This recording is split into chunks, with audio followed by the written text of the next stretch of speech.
Hey everyone, and welcome. Today, we're going to dive deep into a huge question. What really, truly makes a leader great? Not just good, but someone who genuinely changes things. It's a journey, and it goes right to the heart of how amazing teams and organizations are built. So let me just ask you, right off the bat, what's the first thing that comes to your mind? That one quality that you think defines a great leader? The usual answers pop up, right? Maybe it's their genius-level strategy, or that magnetic personality, their charisma. Or hey, maybe it's just about the bottom line, the cold, hard results. And yeah, those things matter, but as we're about to see, they're really just scratching the surface of something much deeper. Now check out this incredible piece of advice. It was given by a father to his son, a son who would become the legendary coach John Wooden. This totally flips the script. It tells us that great leadership isn't about beating the competition. No, it's an internal game. It's about a relentless, lifelong quest to be the best version of you. The journey starts from the inside out. And that's where our journey really begins. The first stage, the leader's inner character. You've got to hear this. Before you can even think about leading others, you first have to lead yourself. John Wooden had this kind of radical idea of what success really is. It had zero to do with winning the championship or looking at the scoreboard. For him, success was a feeling. It was that peace of mind you get when you know deep down you left it all on the court. It's not about being the best, it's about doing your best.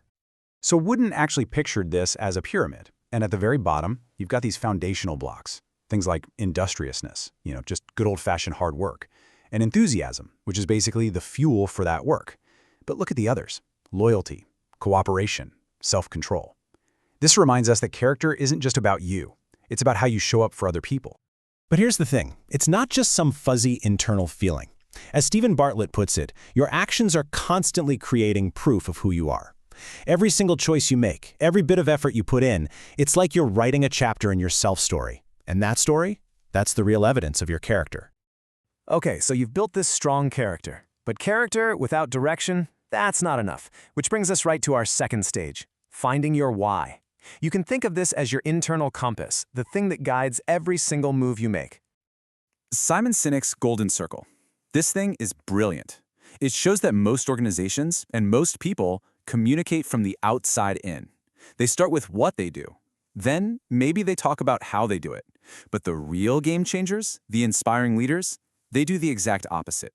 They start with why. Not with profit, but with purpose. Their core belief is the starting point for absolutely everything else. Let's make this super concrete. A typical company leads with what? They say, we make great computers. They're awesome. Want to buy one? But an inspired company like Apple, they lead with why. They say, everything we do, we believe in challenging the status quo. Their amazing computers, those are just the proof of their belief. See the difference? People don't buy what you do. They buy why you do it. And you want to see the power of why in action? Look no further than the race to be first in flight. You had Samuel Langley, who had all the money, the best minds, the press, but he was chasing a what? Fame and fortune.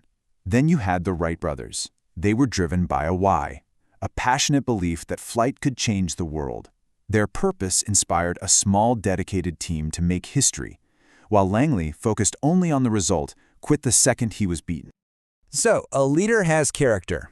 Check. And a clear purpose, a why. Check. Now what? Well, now they have to use that foundation to create a safe space for their people to thrive. This is stage 3, building what Simon Sinek calls the circle of safety. The circle of safety is this bubble where people aren't wasting their energy looking over their shoulder. They're not worried about office politics or getting thrown under the bus. When a leader creates that circle, the whole team can stop fighting each other and turn all of their focus to the real challenges outside: the competition, the market, the mission. And this isn't just some nice idea, it's hardwired into our biology. Great leaders create environments that release oxytocin. That's the trust chemical, the belonging chemical. It literally makes us healthier and more collaborative. On the flip side, bad leadership creates environments filled with cortisol, the stress chemical. It triggers our fight or flight response, kills empathy, and actually makes us sick. And man, there's this one story that just perfectly captures this. During the financial crisis in 2008, a manufacturer called Barry Wemmeler got hit hard. The board told the CEO, Bob Chapman, that he had to do layoffs, but he just refused. He didn't see his employees as numbers on a spreadsheet. He saw them as a family he had to protect. So instead of layoffs, Chapman announced a furlough program. Everybody from the CEO all the way down had to take 4 weeks of unpaid vacation.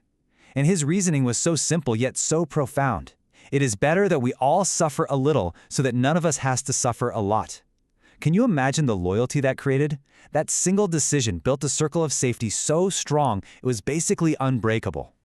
And that kind of thinking, that deep sense of responsibility, it leads us right to the final piece of the puzzle. Great leaders get that their title isn't a prize to be enjoyed, it's a duty to be fulfilled. They understand that true leaders always eat last. I mean, just look at the massive difference between two legendary CEOs. On one side, you have Jack Welch at GE. His whole thing was rank and yank, firing the bottom 10% every year. Talk about a cortisol factory. But then you have Jim Sinegal at Costco, who famously put his employees' pay and well-being first.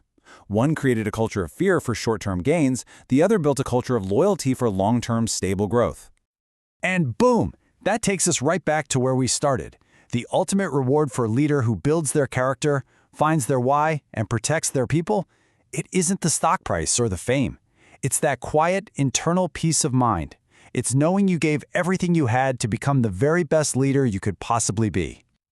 So as we wrap this up, here's the question I want to leave you with. In your own work, your own team, your own life, what's it going to be?